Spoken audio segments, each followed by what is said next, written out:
শুভ সকাল বন্ধুরা। আজ শ্রাবণের শেষ সোমবার।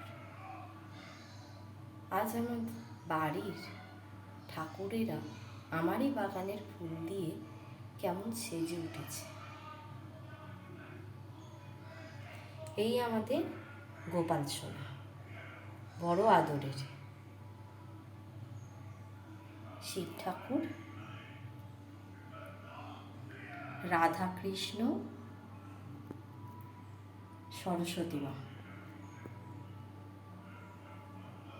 আমাদের বাড়ির লক্ষ্মী, আরেকটি লক্ষ্মী গণেশ, শঙ্খ, মা তারা, জগন্নাথ,